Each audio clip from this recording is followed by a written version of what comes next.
Mr. Nadler. Mr. Speaker, I ask unanimous consent that all members may have 5 legislative days in which to revise and extend their remarks and insert extraneous material on H.R. 6. Without objection. Thank you, Mr. Speaker. I yield myself 2.5 minutes. Gentleman's recognized.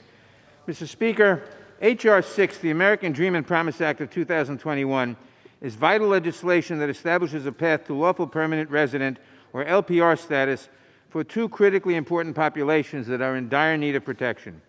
The DREAM Act creates an earned path to LPR status for dreamers, individuals who entered the United States in their youth and who have lived here for most of their lives. Dreamers are part of the fabric of our nation, aptly demonstrated by their commitment to bettering our strength through the pursuit of education, military service, and employment. It is undeniable that dreamers enrich our nation. They are our neighbors and co-workers, they are classmates with our children, and they serve our military with distinction. They are an essential part of our communities, where they contribute to our thriving economy and make America a stronger, more united, and more diverse nation.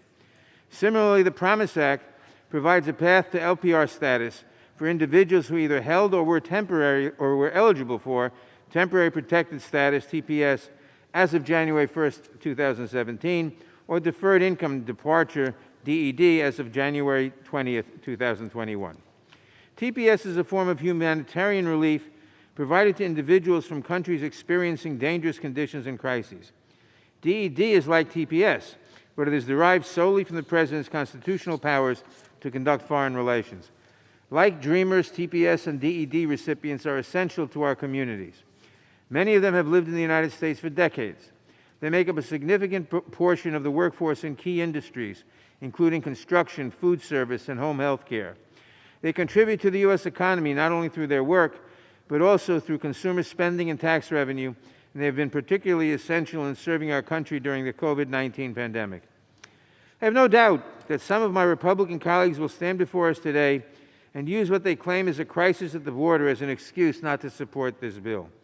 But let's get one thing straight. This legislation is not about the border.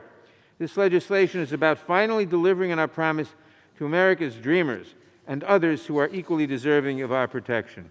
I want to thank my colleagues Lucille Roybal-Allard, Nydia Velasquez, and Yvette Clark for their commitment to this important legislation and to the millions of people this legislation will protect.